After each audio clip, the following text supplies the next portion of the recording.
ध्यान से नोट करना है। अब हम उन्हीं गुणों के आधार पर आगे बढ़ेंगे। उसके जो कर्म है, कर्म तो हमने समझना ही है। अगर मधुर है तो ब्रह्मण जीवन आयुष्य कर वल्य वृणमूत्र, ये सभी चीजें तो हमने पढ़ना है। लेकिन ये जो कर्म है कफ का यानी मधुर रस का, वो कौन से कर अपने गुण से कर रहा है? वह है उसके स्निग्ध शीत और गुरु। मधुर रस में अगर कोई इस तरह की व्यवस्थाएं हैं तो अपने स्निग्ध शीत गुरु, ये तीन गुणों के बदौलत ये कर्म कर रहा है। तो इसी गुणों को पकड़ करके अब हम थोड़ा सा अगले व्याख्यान में जाएंगे। इसी के आधार पर हम समझेंगे। हम लोगों ने रसों के बारे में परसों विस्तृत तरीका से चीजों को समझने का प्रयास किया। अब आज हम उन प्रत्येक रस में जो गुण है, तीन तीन गुण जो हम लोगों ने पढ़ा था, उन गुणों के बारे में थोड़ी सी जानकारी हम अब लेंगे मोटा मोटे तौर पर। हालांकि ग्रंथ और शास्त्र तो बहुत बड़ी बड़ी बातें बताते हैं रसों के बारे में, और उसके साथ साथ में हम ये जानेंगे कि हमारे चिकित्सा क्रम में इन रसों का क्या क्रम रहेगा। चिकित्सा के व्यवस्था में रसों का क्या क्रम रहेगा। एक स्वस्थ व्यक्ति के जीवन में उसका जो आहार का क्रम है, आहार रस का जो क्रम है, वो किस तरह से रहेगा। और अगर कोई अस्वस्थ व्यक्ति है तो अस्वस्थ व्यक्ति के जीवन में किस तरह का रसों का, आहार रस का क्रम रहेगा। मेरा कहने का मतलब मधुर अम्ल लवण कटु तिक्त कषाय को किस क्रम में सेवन करना चाहिए। तो यह क्रम भी कोई ऐसा नहीं कि कोई एक रोगी आया तो आप मन मर्जी से कोई ना कोई दवाइयां उठा के दे रहे। प्रत्येक रोगी में, यानी रोग कैसा, कफ पित्त वात प्रधान जो रोग है, क्योंकि हमारे यहाँ दोष से बड़ा और कोई है नहीं। तो उस दोषों को ध्यान में रख करके एक प्राकृतिक व्यक्ति जिसमें कोई रोग नहीं है, उस व्यक्ति के लिए आहार का क्रम कैसा होना चाहिए। भोजन के संदर्भ में अगर कोई वो भोजन करता है तो उसमें आहार का क्रम क्या होना चाहिए रसों के संदर्भ में। सबसे पहले कौन सा रस, फिर बीच में कौन सा रस, फिर बाद में कौन सा रस। लेकिन अगर कोई व्यक्ति बीमार रहता है तो वो उसका बीमार अगर कफ प्रधान है व्यक्ति है तो कफ प्रधान में कौन से प्रकार के रसों का एक क्रम होनी चाहिए, पित्त प्रधान में कौन से प्रकार के रस का क्रम, और वात प्रधान में कौन से प्रकार का रस का क्रम। और क्यों? क्योंकि जब आपके चिकित्सा में ये क्यों शब्द का अर्थ जब जुड़ेगा तो आपको कभी भी आप कॉन्फिडेंटली आप किसी के ऊपर भी आप चिकित्सा कर सकते।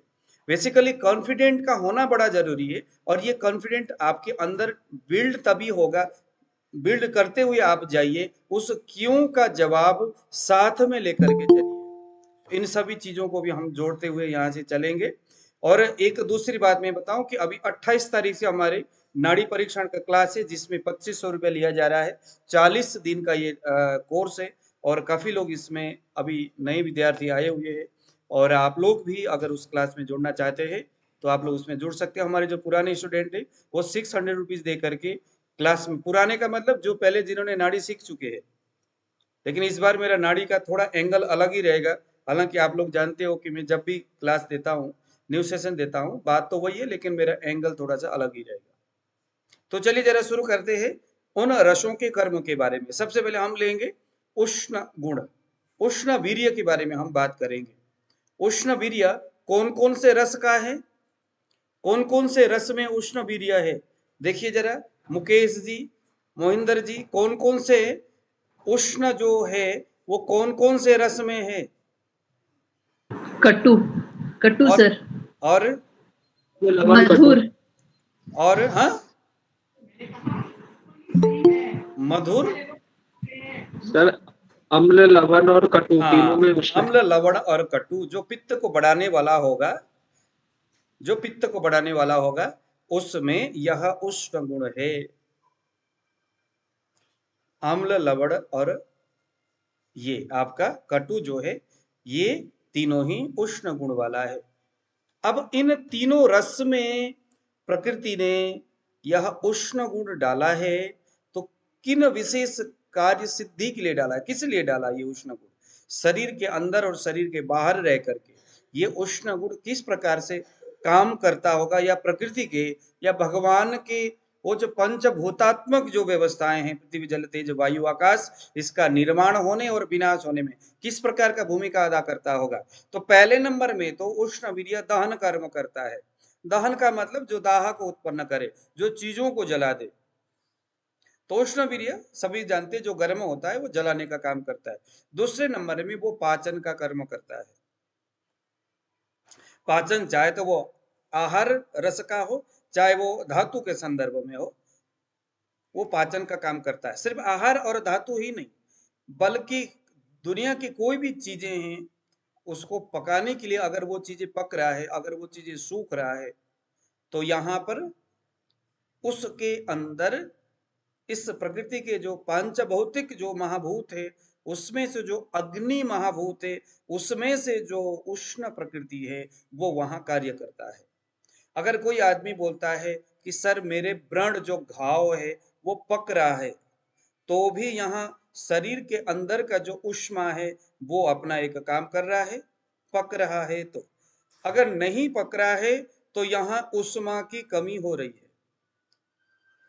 पकने के बाद जो सूख रहा है, यहाँ पर भी क्योंकि व्रण जो सोत है, उस सोत को सुखाने में भी, हालांकि उसमें कसाय रस का अधिक महत्व रहता है, लेकिन उष्ण का भी महत्व रहता है। लेकिन उष्ण का अधिक महत्व व्रण को शोथ यानी स्वेलिंग कराने में उसका महत्व रहता है। उसको उभारने में, जो घाव है उसको शोथ यानी स्वेलिंग कराने में उस उष्मा का विशेष प्रभाव रहता है। उसी के कर्म के फलस्वरूप जलन हो रहा है, उसमें से शोथ हो रहा है। अगर कहीं शोथ होती है तो ये उष्मा यानी कि ये उष्ण वीर्य का प्रभाव है। तीसरे नंबर में यह मूर्छन, मूर्छन यानी कि मूर्छा हो जाना, यानी संज्ञानाश हो जाना, सेंसलेस हो रहा है। किसी आदमी को मूर्छित हो रहा है, जमीन में बेहोश होकर के गिर पड़ा हुआ है, तो यह बगैर उष्मा के, बगैर उष्ण गुण के बड़े हो नहीं सकता। ये उष्ण गुण ही है जो व्यक्ति को मूर्छित करता है, चक्कर आता है किसी को अगर, तो ये उष्ण ही के कारण से ऐसा होता है। चौथे नंबर में आ गया उष्ण गुण का एक स्वभाव। अब ये जब हम रस के जो कर्म है, जो गुण है, उस गुण के कर्मों को जब हम यहाँ इस विस्तृत तरीका से समझते हैं, तो प्रत्येक द्रव्य में हमें बहुत उसको समझने में बड़ा आसान होगा, हमें दोषों को समझने में बड़ा आसान होगा। उष्ण का एक और कर्म है स्वेदन, यानी पसीना निकालना, स्वेद उत्पन्न करना। शरीर से अगर स्वेद उत्पन्न होता है तो यहाँ पंच महाभूत में से जो एक अग्नि है, उसका जो उष्ण गुण है वो उसके बदौलत हो रहा है। उसके बाद आ गया छठे नंबर में, यहाँ पर आ गया आपका विरेचन। जो लूज मोशन होता है यह भी उसी उष्ण गुण के वजह से होता है। दमन आ गया सातवें नंबर में। दमन का मतलब किसी चीज को दबाना, किसी चीज के ऊपर हावी हो जाना, किसी चीज के ऊपर जबरदस्ती उस चीज को पकड़ने का प्रयास करना। एक परमाणु दूसरे परमाणु के ऊपर एकदम हावी हो रहा है, उसको दबाने का प्रयास कर रहा है, तो यह दमन क्रियाएं भी उष्ण गुण के बदौलत हो रहा है। आठवें नंबर में आ गया विलयन। विलयन का मतलब है पिघलाना। कोई चीजें अगर मान लो कि अब यह जो विलयन जो कर्म है, ये विलयन कर्म कहाँ जाके होगा? ग्राही द्रव्य पकड़ करके उसको पिघला देता है। जैसे आप देखते होंगे जो दही है, दही खाने के बाद गले में कफ क्या होता है? विलयन हो जाता है, पिघल जाता है। यानी कि उसके कफ के जो मोटे मोटे गुरु वाला जो परमाणु है, स्निग्ध वाला जो परमाणु है, वो क्या करता है? वो विलीन कर देता है, अपने परमाणुओं को तोड़ देता है, अत्यंत सूक्ष्म रूप में डाल देता है। घी में भी उष्णता है। वह जो घी है वह क्या करता है? वह विलीन करता है द्रव्यों को। किसको विलीन करता है? कफ को। इसीलिए आचार्यों ने वमन कफ के लिए, विरेचन पित्त के लिए, वस्ति वायु के लिए। जितना जोर उन्होंने कफ के लिए, वमन करने के लिए, जितना उन्होंने स्नेहन के लिए बताया है भी भाई, आप अगर कफ को निकालना चाहते हो, अपक्व आम रस है शरीर में, कई सारे गंदगी शरीर में, कफ कफ के सिम्टम्स दिख रहा है, तो क्या करो, एक बार घृत सेवन कराओ, या पहले दीपन पाचन करके उसके आम को निराम अवस्था में ले आओ, उसके बाद उसको निकालने के लिए घृत सेवन कराओ, यानी मेडिकेटेड घी। वो घी क्या करेगा, जाकर के उसको विलयन कर्म करेगा, किसको, कफ को।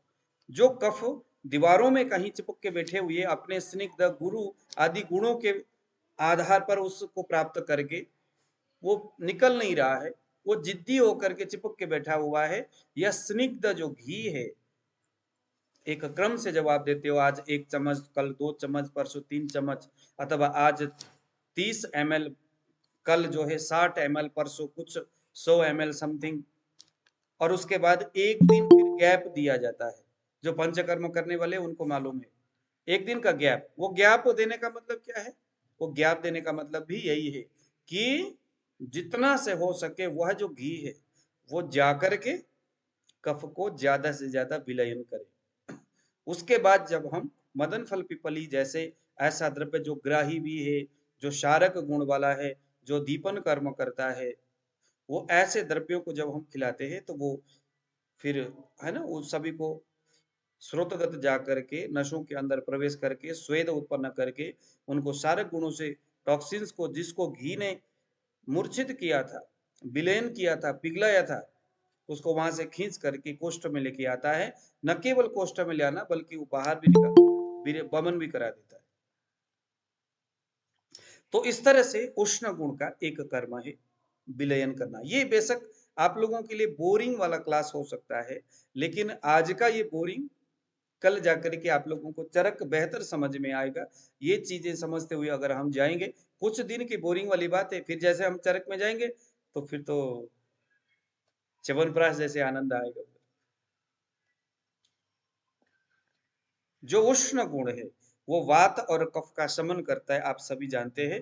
पित्त को जनन करने वाला है, भ्रम यानी चक्कर को उत्पन्न करने वाला है, तृष्णा यानी प्यास को उत्पन्न करने वाला है। अगर ज्यादा उष्णता बढ़ेगी तो ग्लानि, ग्लानि को उत्पन्न करने वाला है। ये शरीर को लघु यानी हल्कापन को लाने वाला है, यह अवृश्यकर है। हालांकि जो उष्ण है, पित्त को क्या बताया है, पित्त वृश्यकर बताया है। पित्त को जो अग्नि है वो कैसा है, वृश्यकर है, ताकत को देने वाला है, बल को देने वाला है। व्यायाम के संदर्भ में हम क्या पढ़ते आए हैं, व्यायाम प्राकृत अग्नि को बढ़ाता है, यानी प्राकृत बल को बढ़ाता है। लेकिन अब यहाँ उष्ण के संदर्भ में इसको अवृश्यकर बताया है, यानी कि ये ताकत को नाश करने वाला, आपके एनर्जी लेवल को नष्ट करने वाला। यह इसीलिए बताया है क्योंकि यहाँ सिर्फ उष्ण वीर्य की बात हो रही है। लेकिन पित्त कैसा है, द्रव और उष्ण, इन दोनों के मिक्सअप गुण है उस पित्त में। यहाँ जब हम अकेला उष्ण की बात करते हैं तो यहाँ हम अकेले पित्त की बात नहीं कर रहे, उस पित्त के एक गुण है उष्ण, उस गुणों की यह बात हो रही है, उस वीर्य की यह बात हो रही है। तो अगर अकेला उष्ण गुण से युक्त पित्त होगा तो वो अवृश्यकर है, वो शरीर के क्षमता को, शक्ति को, पावर को, बल को, ओज को नाश करने वाला है। तो इस तरह से ग्रंथकार ने अवृश्यकर के करके उष्ण को बताया है। उष्ण के जस्ट विपरीत है शीत यानी ठंडा। अब ये जो शीत वीर्य है, इसके बारे में सबसे पहले प्रहलादन कर, यानी यह क्या है, सुखद गुण वाला है। ये शीत वीर्य कैसा है, एक आदमी को उष्ण वीर्य से क्या हो गया है, इस आदमी को तृष्णा उत्पन्न हो गया। किस चीज से तृष्णा उत्पन्न हुआ, उष्ण गुण से। उसके जस्ट विपरीत है शीत। शीत ये क्या करेगा, उसके उस तृष्णा को नष्ट करेगा, भ्रम को नष्ट करेगा, क्योंकि जो जो उष्ण है उसके विपरीत शीत है।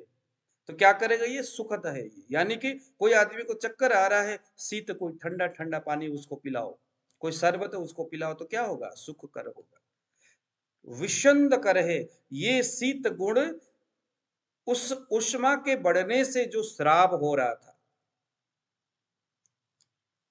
क्या हो रहा था, जो विलयन हो रहा था, जो चीजें पिघल रहा था, पित्त द्रव, उस पित्त का जो उष्मा, जो गर्मी, अभी जो हमने उष्ण बात कहा, यह जो उष्णता चीजों को क्या कर रहा था, विलयन कर रहा था, पिघला रहा था। लेकिन शीत उसके विपरीत क्या करेगा, उसको विच्छिन्न कर्म करेगा।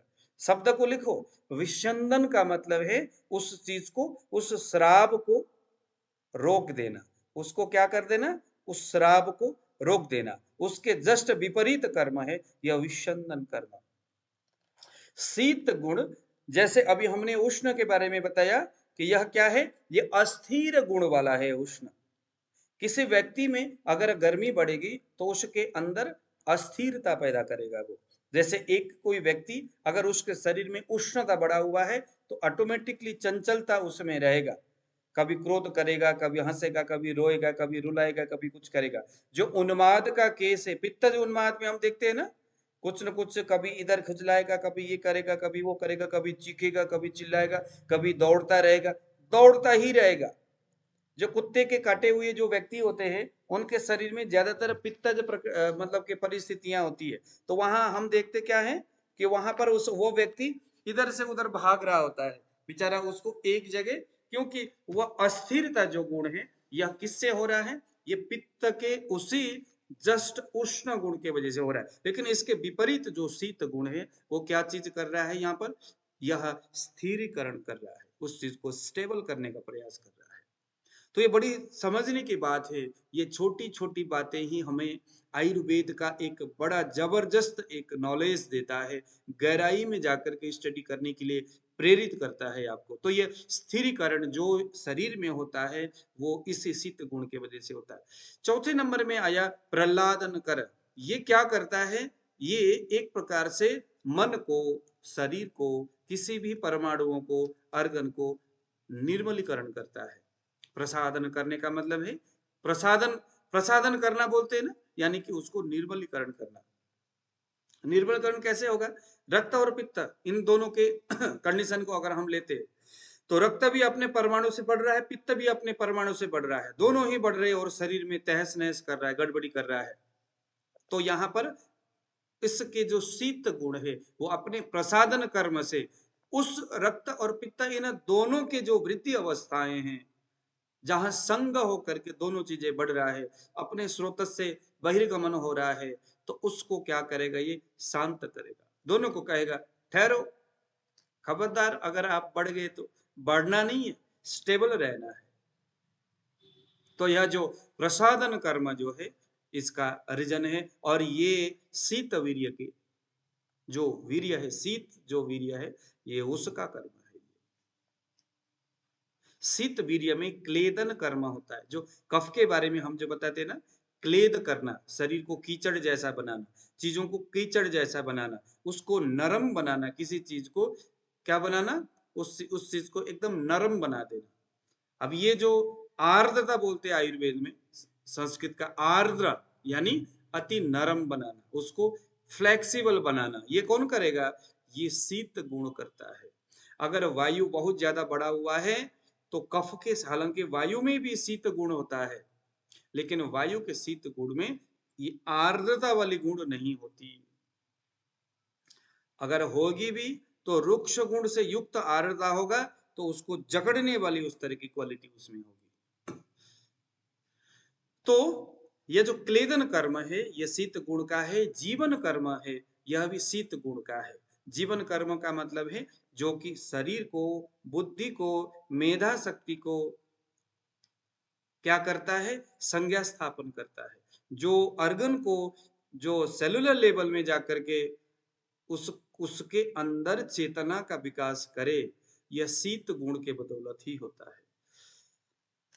श्रद्धा से समझ में आ रहा है कि नहीं, शीत गुण किस तरह से कर्म कर रहा है शरीर में, हर चीज, हाँ जी, हर आ रहा है सर। हर ऑर्गन लेवल में, हर सेलुलर लेवल में जाकर के शीत गुण उसको क्या करता है, सुखद करता है, विच्छिन्न करता है, उसको स्टेबल करता है, उसको संज्ञा यानी चेतना देने का काम करता है,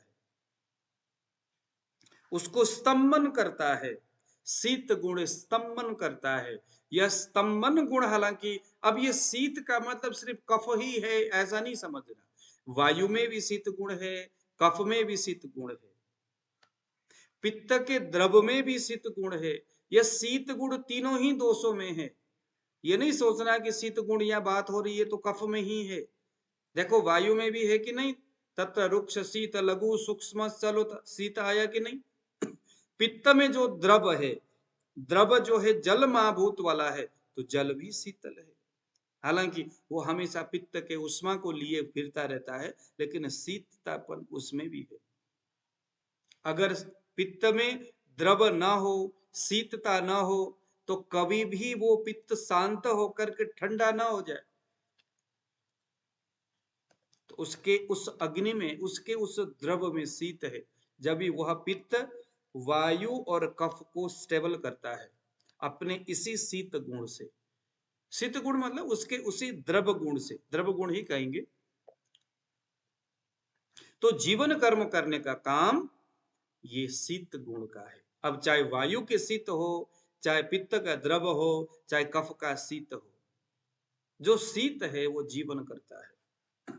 जीवन मीन्स आयुष्य कर, लॉन्ग लाइफ को देने वाला, संज्ञा और चेतना को देने वाला, और स्तंभन करता है यानी उसको स्टेबल करता है। यह सिर्फ स्थिरीकरण नहीं, ये स्तंभन करता है। अगर कोई पुरुष बोले कि सर मेरे तो शीघ्र पतन का समस्या है, कल्पना करने वाली बात है। अब ये द्रव्यों के इन गुणों के बारे में जब हम देखते हैं, अगर कोई पेशेंट बोलता है कि सर मेरे को शीघ्र पतन होता है, यानी कि स्टेबल की कमी है। स्टेबल कौन देता है? शीत गुण देता है। किस चीज की कमी है? शीत गुण की कमी है। कोई लेडीज बोलती है कि सर मेरा तो रक्तस्राव होता रहता है, बहुत दिनों तक रक्तस्राव, ब्लीडिंग होती रहती है ज्यादा। ब्लीडिंग होना यानी यह एक गति है। गति हमने क्या देखा था? उष्ण जो गुण है उसमें गति ज्यादा रहती है, लेकिन शीत में स्टेबल रहता है। अगर कहीं इस तरह की गति हो रही है, किस चीज की कमी हो रही है? यहाँ पर शीत की कमी हो रही है। बस समझने वाली बात है। इसी का नाम है आयुर्वेद। छोटे छोटे इस द्रव्यों के गुणों के कर्मों को अगर हम समझते हैं, तो हमें आपके सामने क्या चीज है, आप मुलेठी दे करके लोगों के बड़े से बड़े समस्या को ठीक कर सकते हैं, लेकिन उस मुलेठी में जो गुण है, उसके जो वीर्य है, प्रथम अवस्था पाक में किस प्रकार का वीर्य, द्वितीय अवस्था पाक में कैसा, तृतीय अवस्था पाक में कैसा गुण और वीर्य उत्पादन हो रहा है, उसके आधार पर बड़ी सावधानी से हम चीजों को समझ सकते हैं, और हम उसका उसी हिसाब से हम उसको कर सकते हैं, आगे जाकर के ट्रीटमेंट कर सकते हैं। तो हमारी नजरिया वैसे होनी चाहिए। कोई जरूरी नहीं है कि आप किसी को स्वर्ण भस्म दो और तभी जाके वो ठीक हो जाए। कोई जरूरी नहीं है कि किसी को आप रजत भस्म दो, मुक्ति भस्म दे दो और तब जाकर के अगला ठीक हो। नहीं, हमारी नजरिया है। इसी का नाम आयुर्वेद है। क्योंकि जब चरक था तब इस प्रकार के रसायन का इतना ज्यादा प्रचलन नहीं था। और यकीन मानो कि चरक से पहले जब ब्रह्मा जी ने आयुर्वेद का उत्थान किया, तब कहते हैं कि 17-18 लाख सूत्र थे। अब उनमें से तो चरक में तो उतने है ही नहीं, सबके सब गायब कर दिए गए। अब किसने किया, क्यों किया, ये बड़ी समझने की बात है। लेकिन बात पक्की तो इतनी है कि तब भी इतना अगर कुछ व्याख्यान हुआ है पूर्वाचार्यों के द्वारा, जो चरक के आने से पहले की बात में कर रहा हूं, तो वहां पर भी कहीं रसायन की बात है नहीं। वहां रसायन को आम्ल के रसायन, भल्ला तक रसायन, विविध के रसायन के रूप में वो उसी को वो लोग रसायन मानते थे। सुख कर जीवन को वो रसायन मानते थे। और सबसे बड़ा वृक्ष किसको मानते थे? आप चरक पढ़ो, अच्छी पढ़ी लिखी निरंतर हंसने वाली पत्नी पुरुष के लिए सबसे बड़ा क्या? वृक्ष कर दवाई है। तो ये उनकी समझ थी, ये उनकी सोच थी, और देखो कहां जाकर के वो सोचते थे। और बेसिकली उसी का नाम आयुर्वेद था। शीत गुण अगर होगा तो शीत गुण यानी गुरु हैवी है ये, और वल्य गुरु है, और वल्य यानी ये बल कारक है। वल्य में सिर्फ शीत गुण है। शीत गुण मीन्स वल्य, शीत गुण मीन्स गुरु हैवी। अब ये गुरु और वल्य शब्द जो है, ये कसाय के शीत की बात नहीं हो रही है, ये वायु की शीत की बात नहीं हो रही है, ये बात हो रही है कफ की जो शीत है, ये उसकी बात हो रही है। जहां जल और पृथ्वी ये दो महाभूत संयुक्त होंगे, वहां से जो शीत गुण आएगा, उस शीत की बात है कि वहां गुरु है, वहां वल्य है। इसको भी समझना होगा। अब आ गया तीसरे नंबर में हमारा स्निग्ध गुण। स्निग्ध कहाँ कहाँ है? स्निग्ध एक पित्त में है और एक कफ में है, वायु में स्निग्ध नहीं है। इसका मतलब ये हो गया कि जो स्निग्ध है ये वायु के विपरीत है। क्या करेगा स्निग्ध गुण शरीर में जाके? ये सबसे पहले स्नेहन कर्म करता है। प्रकृति ने स्निग्ध को बनाया ही इसीलिए है कि ये शरीर के अंदर जाकर के चिकनाहट को पैदा करे। अगर कोई बोले सर ग्रीस की कमी हो रही है, यानी स्नेहन की कमी हो रहा है। स्नेहन, स्नेह की कमी हो रहा है। आज के समय में दिक्कत क्या आ रही है? डॉक्टर इंसान के शरीर में स्नेह को नष्ट कर रहा है। और हम चरक में क्या पढ़ते हुए आए हैं? आप लोगों ने कुछ कल्पना किया कि नहीं? कुछ आपने दिमाग में कुछ रखा है कि नहीं? जो स्नेह है, जो शरीर का जो स्नेह है, वो स्नेह दो तीन जगह से स्नेह तैयार होता है। पहला स्नेह कहां से आता उत्पन्न होता है? पहला स्नेह उत्पन्न होता है हमारे आहार रस से। आहार रस से स्नेह उत्पन्न होता है। दूसरा स्नेह उत्पन्न होता है धातु पाक होने के बाद जो जो सॉलिड प्रोडक्ट के रूप में जो दूसरा धातु का निर्माण होता है। जैसे रस धातु पाक होने के बाद जब रक्त धातु बनता है, तो रक्त धातु बनते वक्त वहां थोड़ा सा स्नेह तैयार होता है। इसे हम ओज कहते हैं। पर ओज और अपर ओज, यह ओज भी दो प्रकार के हैं। एक वह ओज है जो पूरे शरीर को शरीर में विद्यमान है, पूरे शरीर में है, जो ऊपर के शिखा से लेकर पैर के नाखून तक संपूर्ण शरीर में जो चिकनाहट को पैदा करता है। जो घुटने में रहे तो ग्रीस बोले, पता नहीं कहां कहां रहे तो क्या क्या कुछ बोले। जहां भी यह स्नेह पहुंचता है, वो उन लिगामेंट्स को, उन हड्डियों को, उन मांस प्रत्येक धातुओं के अंदर कफ कर्म करता है। एक प्रकार का स्निग्धता, चिकनाहट पैदा करके एक दूसरे परमाणुओं के बीच में संतुलन पैदा करने का ये काम करता है। यह है। और यह है अपर ओज। पर ओज क्या है? पर ओज है एक सॉलिड प्रोडक्ट जो हमारे हार्ट में रहता है। उस ओज में प्राण वायु रहता है। प्राण वायु का निवास कहाँ है? प्राण वायु का निवास वैसे तो हमने बोला है कि यह हृदय में रहता है, लेकिन बेसिकली प्राण वायु उस पर ओज में रहता है। वो जो स्नेह है, शरीर का अत्यंत सॉलिड जो स्नेह है, उस स्नेह से लिपटा हुआ है हमारा प्राण वायु। आज इंसान के शरीर से वह स्नेह खत्म हो रहा है।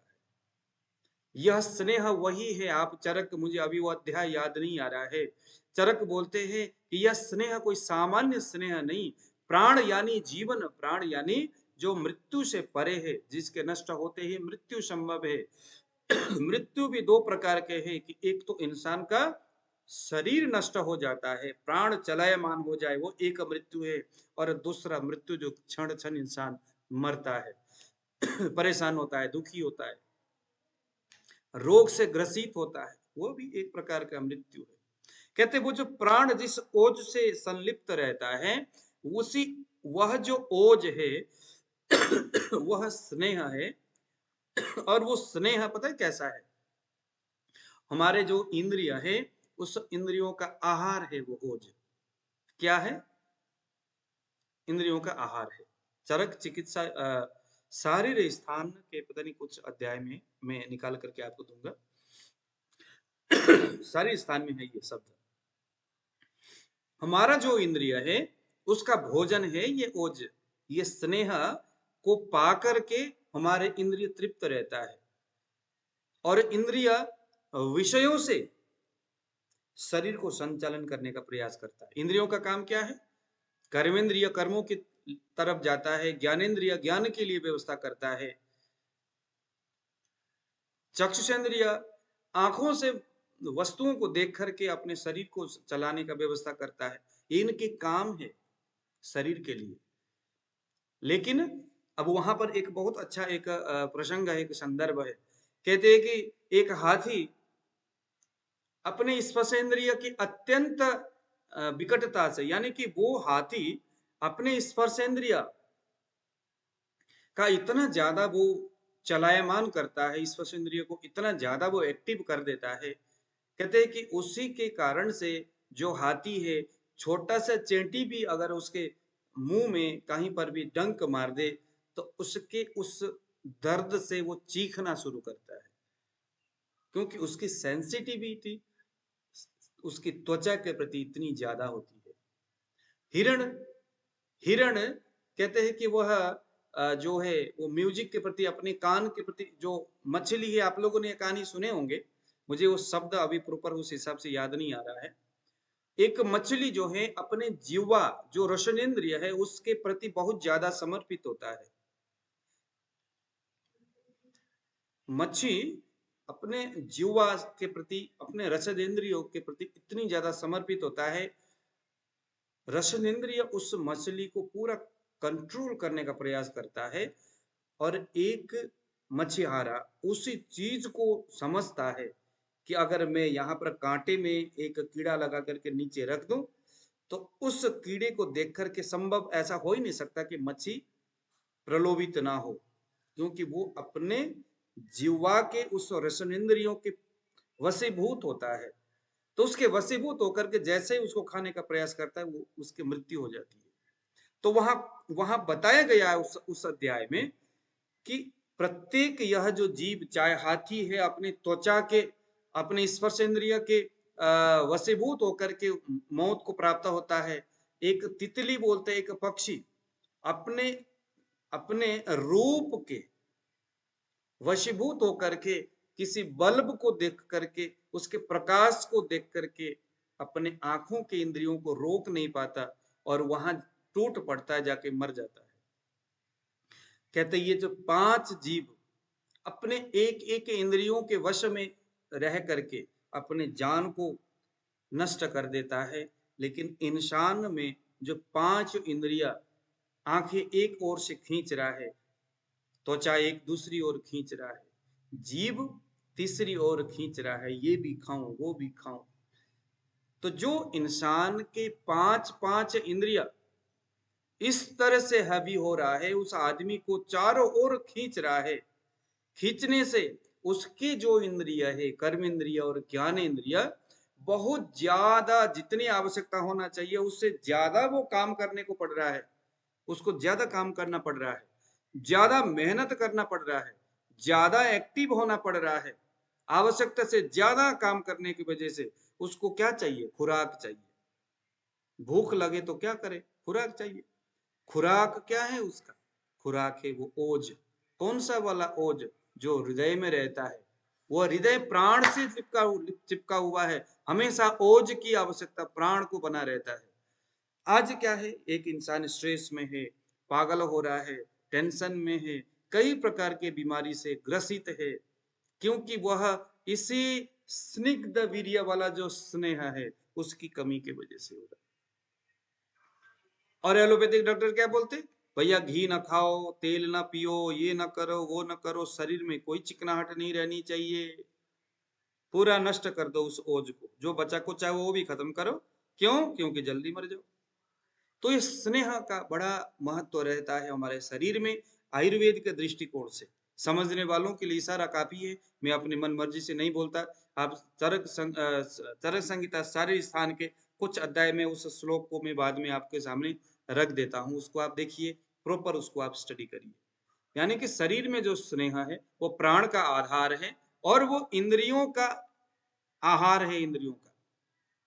तो आपके इंद्रिय जितना चलायमान होंगे उतना ज्यादा भूखा होगा, वो जितना भूखा होगा उतना ज्यादा उस ओज को खाने का प्रयास करेगा अपनी तृप्ति के लिए।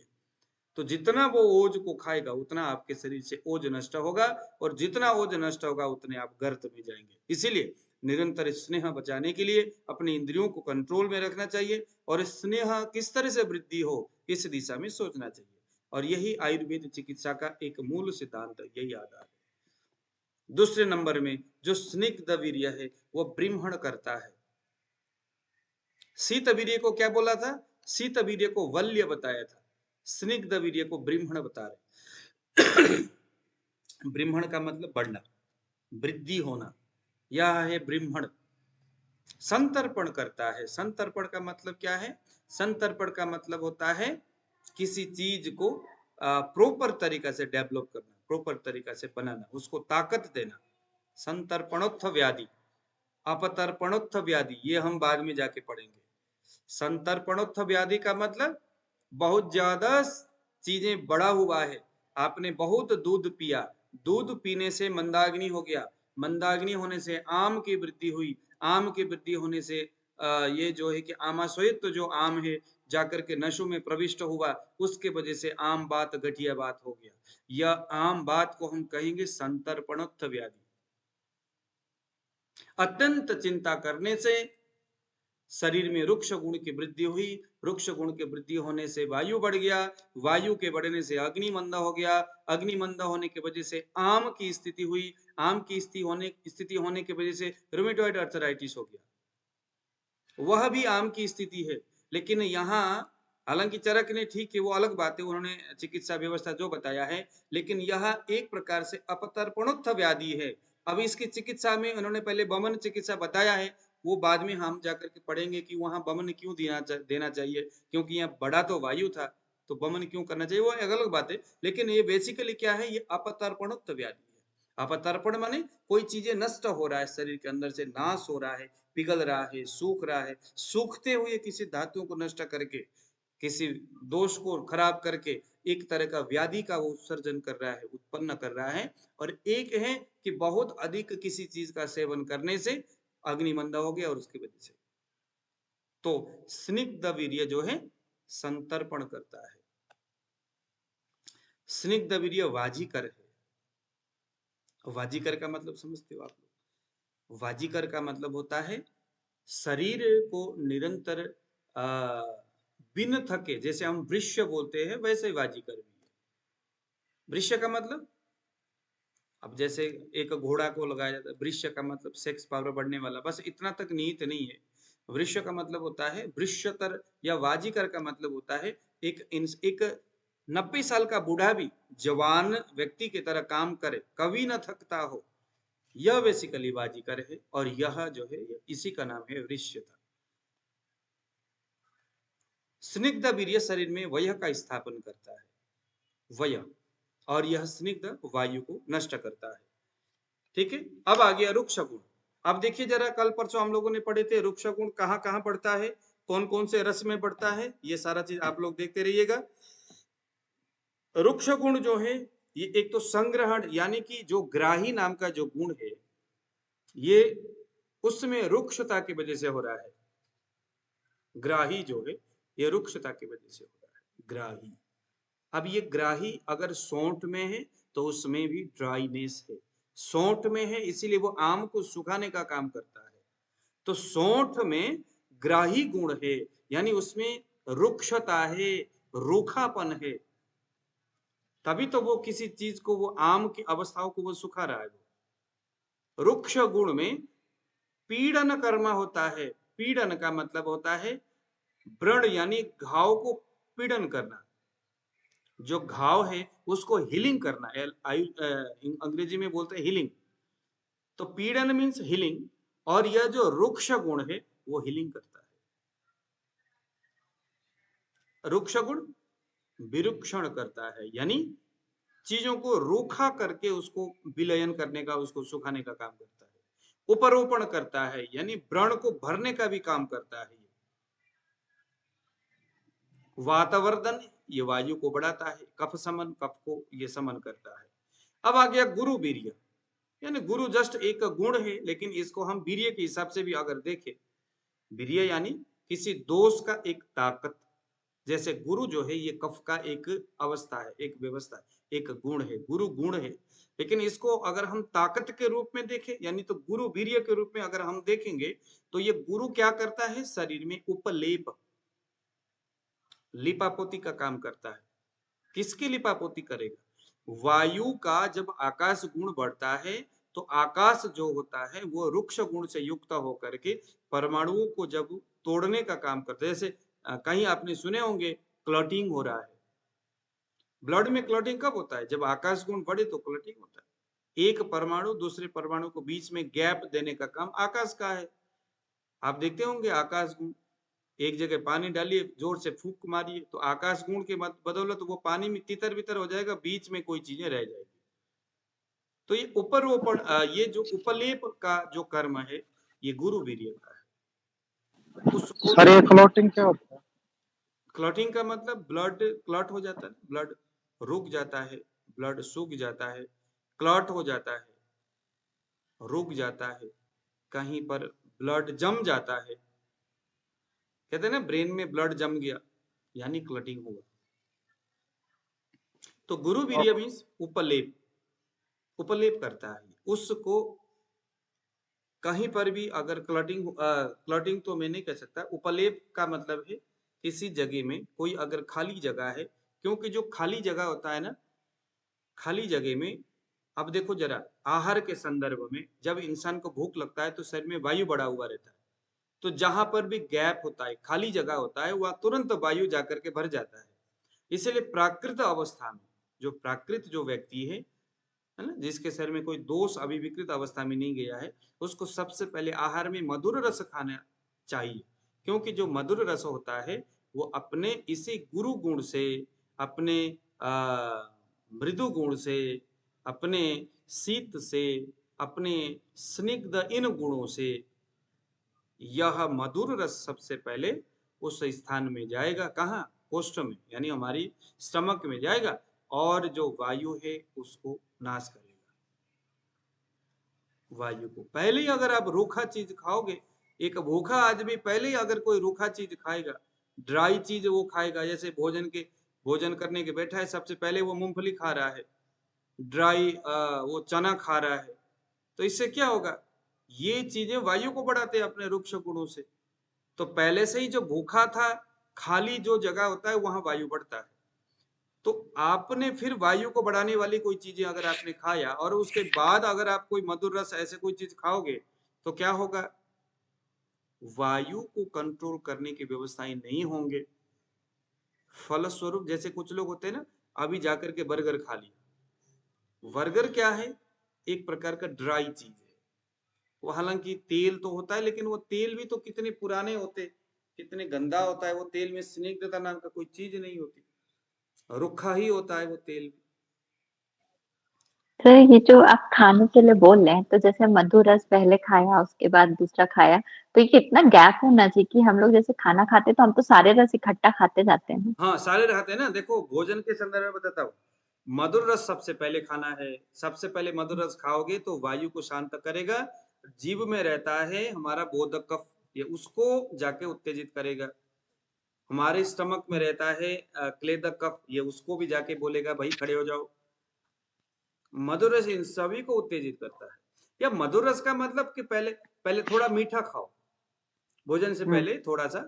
ये कब खाना है? जब आपका शरीर प्राकृत हो, यानी कोई रोग ना हो, शरीर में कोई रोग ना हो। अगर रोग हो तो फिर उसका रसों का क्रम अलग सा है, उसके ऊपर हम कल परसों फिर बात करेंगे, वो अलग अलग स्थिति है। लेकिन मधुर रस पहले खाओगे तो वायु को शांत करेगा, हमारे जीभ में जो बोधक कफ है उसको एक्टिवेट करेगा।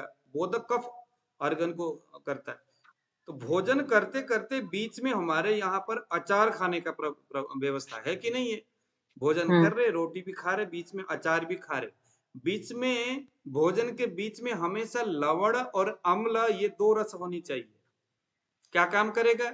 लवण और अम्ल अग्नि को संदूषण करेगा और मधुर रस से जितना वायु बचा हुआ था, थोड़ा बहुत जो कुछ अगर वायु बचा भी है, तो अम्ल और लवण ये उस वायु को जाके थप्पड़ मारेगा और वायु को अग्नि के स्थान तक पहुंचने नहीं देगा। देखो कितना वैज्ञानिक आधार है ये। हमारे पहले पहले के लोग भोजन करने से पहले मीठा, कुछ मीठा हो जाए, पहले लोग मीठा, आजकल तो मीठा बाद में खाते हैं। हमारे पंजाब में भी ये बड़ा गंदा सा रिवाज है। भोजन करने के बाद फिर गुड़ लेके आएंगे। हम्म, मीठा जो है राजस्थान के साइड में आप जाके देखोगे तो हाँ पहले खिला। भोजन से पहले वहां घी और गुड़, शक्कर, ये दोनों चीज भोजन से पहले दिया जाता है वहां। ये भोजन से पहले, इसका वैज्ञानिक आधार यही है कि ये वायु, मधुर रस जो होता है वायु को शमन करता है और तर्प कफ को, क्या नाम है, बोधक कफ को एक्टिव करता है। और अम्ल और लवण अगर भोजन के बीच में लोगे तो क्या होगा, वो पित्त को बढ़ाएगा और बचे कुछ वायु को शांत करेगा। अब जब अग्नि प्रवर्धन हो जाएगा तो तृतीय अवस्था पाक में क्या होना है, वायु बढ़ना है। तो कहते भोजन के अंत में कटुतिक्त कषाय, ये रस लेनी चाहिए। कटुतिक्त कषाय क्या करेगा, कटुतिक्त रसाय कफ के जो क्लेद अवस्था है, पहली बात तो कटु उसको तोड़ेगा, क्योंकि स्टमक से जो कफ है, जो क्लेद है, वो ज्यादा देर तक नीचे नहीं जानी चाहिए। कफ के स्थान का कफ के स्थान तक रहे, आगे ना जाए। इसीलिए भोजन के अंत में कटु, तिक्त और कसाई रस लेते हो तो ये तीनों ही कफ के विरोधी है। तो उसके क्लेद को नष्ट करेगा, ये वायु को बढ़ाएगा और ये कफ के जो स्निग्धता है उसका अवशोषण कसाई रस करेगा फाइनली अंत में। यानी कि किसी भी हालत में वस्ती स्थान में जो पक्वाशय का स्थान है वहां पर अपक्व जो है कि कफ के परमाणु उस जगह में नहीं जानी चाहिए। इसलिए आचार्यों ने भोजन के अंत में कटुतिक्त कसाई रस का व्यवस्था बनाया है, ठीक है। लेकिन ये स्वस्थ व्यक्ति के लिए है। अगर कोई अस्वस्थ व्यक्ति होगा तो उसके आहार व्यवस्था अलग ही होगा और उसके भी वैज्ञानिक कारणों के साथ मैं आपके सामने रखूंगा, आपको अच्छा लगेगा।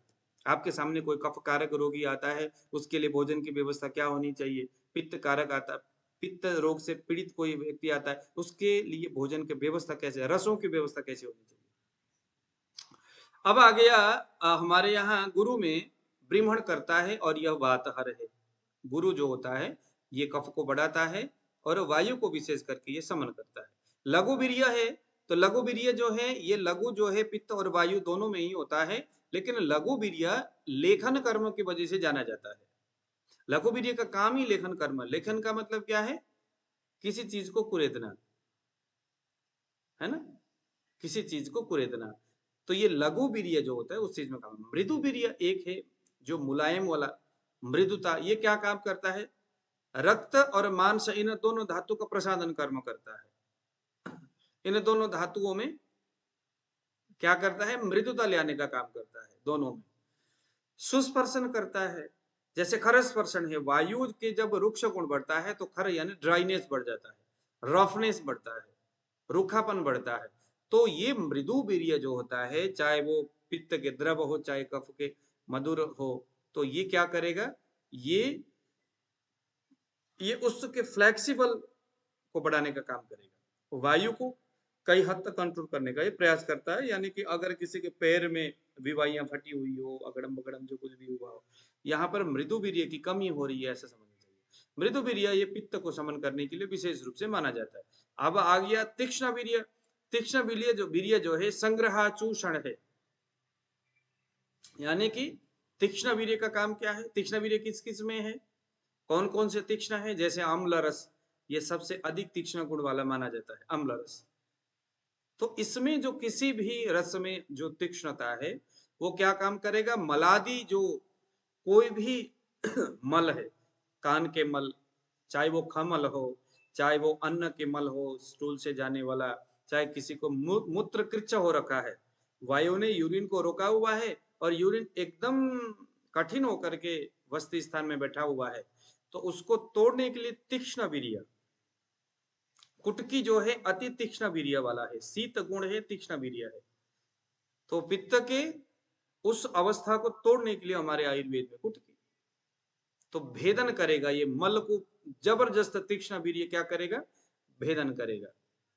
अवधारण करेगा तीक्ष्ण वीर्य, यानी अवधारण का मतलब है विदीर्यकरण, उसको एकदम जैसे हम अनार को टूट करके निकालते हैं, अंदर से निकाल के बीज खाते हैं ना, तो ये विदारण कर, इसका अवधारण बोलते हैं इसको। अवधारण का मतलब है ये विदीर्ण कर देता है, इसको तोड़ ताड़ करके सामने रख देता है, अले भाई। कटर कुटर काट कुट करके सारा सामने रख दिया। श्रावण करता है, अब ये श्राव को बढ़ाने का काम करता है तीक्ष्ण वीर्य। श्राव को मतलब जो ये है आपके, चाहे ब्लड ब्लीडिंग हो रहा है, चाहे कफ जो है पिघल रहा है, कहते हैं ना सर ऊपर से नीचे की ओर आ रहा है, ये किसकी वजह से आ रहा है? अम्ल रस के, यानी कि किसी भी रस में जो उसकी जो तीक्ष्णता है उसके वृद्धि होने से ऐसा हो रहा है। यह जो तीक्ष्ण वीर्य है ये कफ को घ्न यानी नष्ट करने में सबसे महत्वपूर्ण भूमिका अदा करता है। ठीक है, यह हो गया हमारा तीक्ष्ण वीर्य। अब ये यहाँ पर दो गुणों के बारे में विशेष चर्चा अन्य आचार्य लोग करते। एक का नाम है विशद, दूसरे का नाम है पिच्छिल। इन दोनों के बारे में भी जानना बड़ा जरूरी है और उसके बाद फिर हम आगे की व्यवस्थाओं की तरफ जाएंगे। पहले नंबर में देखिए विशद। विशद गुण का मतलब क्या है? विशद का कर्म क्या है? अगर कहीं, क्योंकि हमने आयुर्वेद पढ़ना है, चरक भी बाद में, क्योंकि वहां तो संस्कृत के वर्ड है, कहीं लिखा है विशद, हम नाड़ी में भी विशद शब्द पढ़ते हुए आए हैं। हमने विशद का मतलब क्या माना है कि अगर मान लो, मैंने सामान्य अर्थ बताया था कि मान लीजिए कि किसी के हाथ में बड़ा सा एक फोड़ा हो गया, फोड़ा फूट गया, घाव हो गया, मवाद निकल गया, बड़ा गंदा सा लग रहा है। तो ये गंदा लगने का मतलब हमने क्या माना है? हमने इसको माना है कि भैया ये एकदम स्निग्ध गुण बढ़ रहा है, स्निग्धता बढ़ने की वजह से वैसी चीजें हो रही है। लेकिन उसके विपरीत जो है, यानी कि यहाँ पर हम ये कह सकते हैं कि पिच्छिल गुण बढ़ा हुआ है, क्योंकि जो विशद गुण है वो पिच्छिल के जस्ट विपरीत है। पिच्छिल गुण जब बढ़ता है तो पूरा मवाद, पूरा गंदगी भर जाता है, चारों ओर एकदम भर जाता है पिच्छिल। और विशद का मतलब उस पिच्छिल को ये कंट्रोल करता है। तो विशद का सबसे पहला है क्लेद आचूषण करता है, उस पिच्छिल को, उस क्लेद को क्या करता है? सुखाने का काम करता है, चूसने का काम करता है विशद गुण। अगर किसी के कहीं पर भी घाव बना हुआ है, मवाद निकला हुआ है, हमें प्रयास करना चाहिए कि कोई ऐसा द्रव्य जिसमें पिच्छिल गुण, जिसमें विशद गुण ज्यादा मात्रा में हो। द्रव्य गुण विज्ञान जब हम पढ़ेंगे तो आसानी से हमें वो द्रव्य के बारे में पता चल जाएगा। हाँ यार, यहाँ तो विशद गुण लिखा हुआ है, विशद गुण वायु का है, तो वायु को बढ़ाने वाला कोई ऐसा जड़ी बूटी ढूंढो जिसमें विशद गुण पड़ा हुआ है। बस वो कोई भी हो, रोगी को कुट करके हमेशा दे दो, बन गई बात। लेकिन द्रव्य देने का भी तरीका होता है। अगर आप वायु को शांत करने के लिए कुछ दे रहे हो तो स्निग्ध दूध के साथ काढ़ा बना करके, कोई ऐसे ताजा जड़ी बूटियों को कूट करके रस निकाल करके देना है।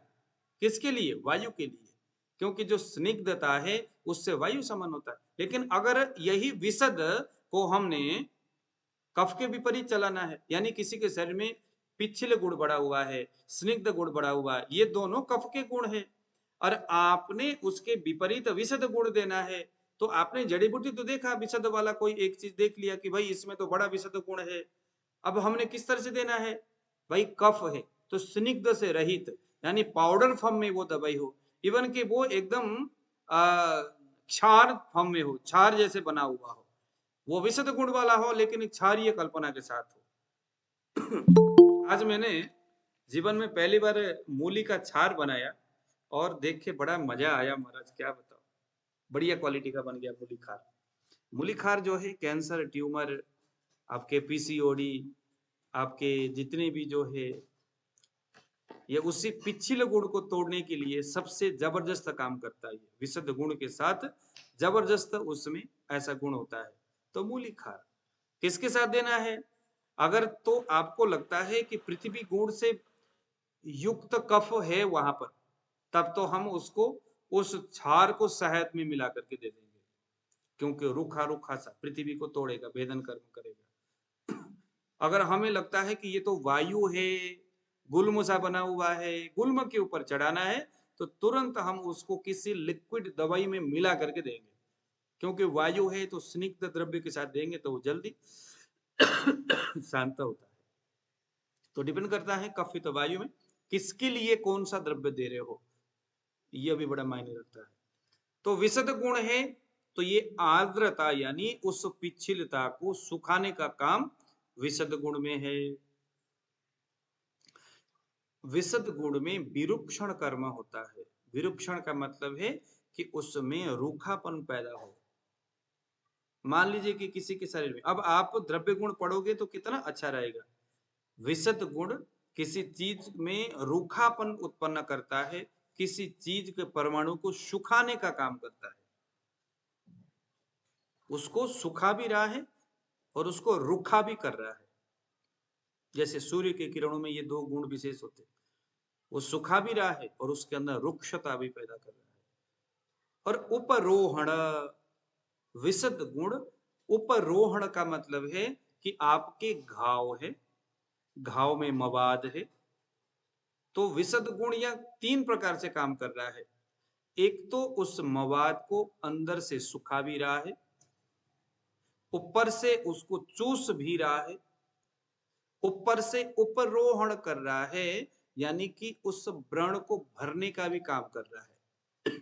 भरने का मतलब है बड़ा सा साइज था, छोटा छोटा कर रहा है, लेकिन उसमें लिपापोती भी कर रहा है कि कहीं गंदा सा ना लगे, कहीं रूखापन भी ना लगे, कहीं टूटा फूटा कटा फटा सा भी ना। जैसे वायु की जो रूखा, जो रुक्ष गुण है, रुक्ष गुण में क्या होता है, कहते थे सर मेरे पैर के एकदम बिवाइयां फट गया, ब्लीडिंग होना शुरू हो गया।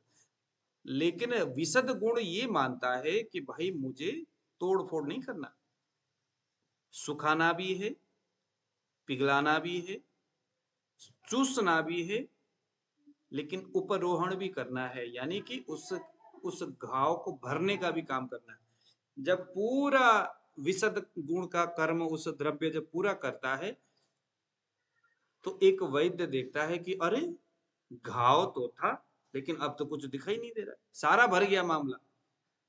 यानी उसने, इस विशद ने क्या किया, उसको चूस चूस करके सुखा भी दिया और उसको उसको जो है कि क्या भी कर दिया, उपरोहण भी कर दिया। कफ को नाश करने के लिए विशद गुण से बढ़िया और कुछ नहीं। विशद गुण देखो, जो आपका बच है, बच बोलते हैं ना हमारे यहाँ, बच में जबरदस्त विशद गुण है। गेंदा में भी सर? हाँ, गेंदा में भी, सुभाष जी को तो प्रत्यक्ष पता है, गेंदा में भी विशद गुण है बहुत। अब इन्होंने तो, सुभाष जी ने तो प्रत्यक्ष। अच्छा, आप लोगों को बताऊं जो नए विद्यार्थी आए हैं, कि अगर कोई आपके पास आता है इस तरह के जबरदस्त घाव को लेके, और बोलता है कि सर पुराना घाव है, मवाद है, ये सूख नहीं रहा है, मवाद कैसे करूं, क्या करूं, कुछ नहीं करना है। गेंदे को जड़ से उखाड़ लो, पानी से धो लो, कूट करके ताजा उसका पेस्ट बनाओ और रात में लगा लो, पट्टी से बांध दो, दूसरे दिन सुबह उसको खोलो। सुभाष जी बताइए क्या होता है उससे? पूरा घाव को सुखा देता है, अच्छा कर देता है। यानी कि विशद गुण का जबरदस्त अगर आपको उदाहरण देखना है तो आप गेंदे के जो पंचांग है उसको लगा लो। मैंने सुभाष जी को बताया था, इनके सामने था। लेकिन बेसिकली क्या होता है ना कि ये देखो, जो शरीर में जो व्याधि होता है ना व्याधि जो होता है कई प्रकरण से तैयार होकर के बना हुआ रहता है। अब सुभाष जी ने लगाया, एक्सटर्नल त्वचा में तो सूख गया सारी चीजें, लेकिन इंटरनल जब वो रस रक्त धातुओं के अंदर जब वो चलना शुरू करता है, अंदर रक्त को खराबी करना शुरू करता है, तो वो फिर क्या है जो एक्सटर्नल जो घाव है वो तो सूख जाता है, लेकिन इंटरनल गंदगी को तो वो नहीं कर सकता, उसको तो रक्त मोक्षण ही करना पड़ेगा। अब ये बोलते हैं कि सर वो बाहर तो हो गया लेकिन सूख तो गया, बाद में फिर दोबारा हो गया। दोबारा इसीलिए हुआ क्योंकि अंदर का मामला जस का तस है, वो अंदर तो नहीं ना करेगा वो काम, तो उसको या तो हमें रक्त मोक्षण करना पड़ेगा या कोई ऐसी चीजें करनी पड़ेगी। ये बहुत पुराना था ना सर? अभी उसका कैसा है हिसाब किताब? अभी ठीक है वो। हाँ, लेकिन फिर भी उसको ना, मतलब देखो विशद क्या है कि वो, क्या है कि वो दारू वारू पी लेता है ना सर। अच्छा, हल्दी भी डालने बोलता है। अब उसके अंदर अब आप बांस के पत्ते डालो, हल्दी डालो, बच डालो, लेकिन सारी चीजें आप डाल सकते हो, लेकिन उसमें जो काम कर रहा है वो यही इसके पंचांग कर रहा है। तो हम लोगों ने विशद गुण देखा, अब हम यहाँ देखेंगे पिछिल गुण। पिछिल जो गुण है उपलेपन करता है, यानी कि ये लेपन कर्म करता है, यानी वो विशद के जस्ट विपरीत है। पूर्ण करता है, यानी किसी जगह को भरने का काम करता है, ये आकाश के विपरीत। उपलेपन करता है, लेपन करता है, यानी कि उसको लिपापोती करने का काम करता है। अगर कहीं घाव बन गया, कट गया, कहीं से घाव बन गया, गड्ढा सा हो गया, धीरे धीरे धीरे धीरे उस गड्ढे में क्या होगा, ये इसी पिछिल गुण ही वहां आकर के एक्टिवेट हो जाएगा, उसको धीरे धीरे धीरे धीरे सपाट बना देगा, एकदम पता नहीं चलेगा। थोड़ा सा विशद गुण भी काम करेगा, उसको सुखाएगा, और थोड़ा सा पिछिल गुण काम करेगा, उस घाव को भर देगा। पूर्ण कर्म भी इस पिछिल का है, ब्रह्मण कर्म भी इस पिछिल का है। संश्लेषण, संधान जैसा ही संश्लेषण का मतलब होता है उसको जोड़ देना, एक परमाणु को दूसरे परमाणु के साथ जोड़ देना। एक स्किन अगर कट गया तो स्किन को आपस में जोड़ना, ये पिछिल कर्म, ये कफ में होता है पिछिल गुण। ये काम पिछिल का है, और वाजीकरण भी पिछिल का ही कर्म है। तो इस तरह से विशद के कर्म लघु वीर्य में तथा पिछिल के कर्म गुरु वीर्य में मिलते हैं। इन दोनों के कर्म अभी हमने यहाँ पर देखा। अगर किसी के पैर कट गया, हाथ कट गया, तो उस कटे हुए जगह में देखो दोनों ही विशद और पिछल दोनों मिलकर के वहां काम कर रहे। मतलब ये सब के सब जो वीर्य, जो गुण है ना दोषों का, ऐसा नहीं कि एक यहाँ बैठा है तो दूसरा आके बैठे। भाई मोदी सरकार अभी है तो राहुल गांधी को अपना कमरा घर छोड़ना पड़ा, दोषों में यहाँ ये मामला नहीं होता। यहाँ सभी मिलकर के काम करते, विशद आकर के थोड़ा सुखा रहा है, पीछे ला करके थोड़ा सा उसको गैप को भर रहा है।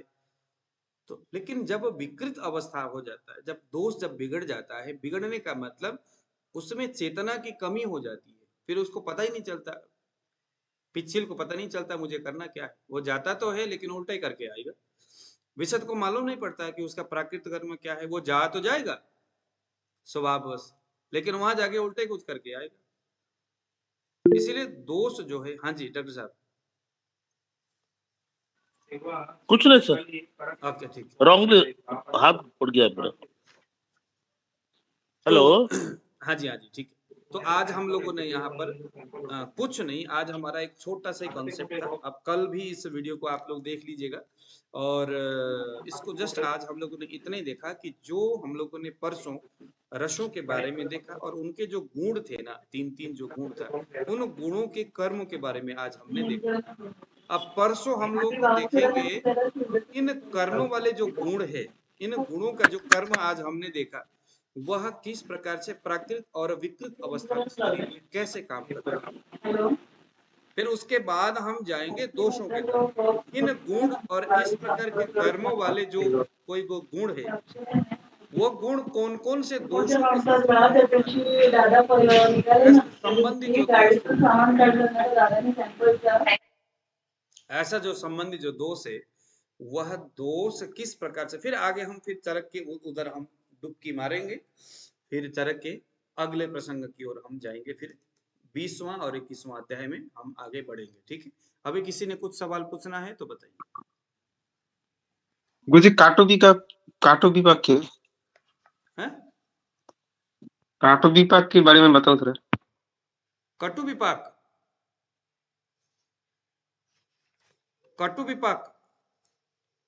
नहीं, अभी विपाक की बात नहीं हो रही। अभी विपाक की बात नहीं हो रही है। अभी यहाँ पर हम बात कर रहे हैं हमारे जो 6 रस है, उन 6 रस के जो गुण है, उन गुणों का जो कर्म उसको हम देख रहे हैं। विपाक के संदर्भ में हम फिर बाद में जब विपाक के संदर्भ जाएगा, मधुर रस का जो प्रथम अवस्था पाक है उसका क्या क्या काम है, द्वितीय अवस्था पाक अम्ल उसका क्या क्या कर्म है, उसका गुण कैसा है, कर्म कैसा है, और तृतीय अवस्था पाक कटु उसका क्या कुछ कर्म और विशेषताएं हैं। वो किस तरह से ऑर्गन का निर्माण कर रहे, वो किस तरह से हार्मोन्स को निर्माण कर रहे, कहाँ कहाँ किस तरह से भेज रहे, वो सारी चीजें धीरे धीरे करके हम उसको सीखेंगे। ठीक है, अभी तो हम लोग जैसे प्राइमरी उस कंडीशन में है, थोड़े थोड़े करके हम रसों को समझ रहे, क्योंकि रस ही दोषों को उत्पन्न करता है। दोष और महाभूत के बीच का जो संबंध है वो रस के माध्यम से होता है। तो रस तो वो बिचौला है, जो महाभूत अगर पति है तो दोष पत्नी है, और उन दोनों के बीच के जो बिचौला जिन्हें हम बोलते हैं, लड़का और लड़की के बीच के जो बिचौला है, वो है हमारा रस। ये रस का बड़ा संबंध महाभूत और दोषों के साथ होता है। तो इनको हम यहाँ से बेहतर समझेंगे। तो आज का हमारा क्लास इतना ही है। तो जिन्होंने नाड़ी परीक्षण की हमारे उस क्लास में आना है वो आप हमसे बात कर लीजिएगा 8699175212। परसों से क्लास शुरू है। नमस्कार।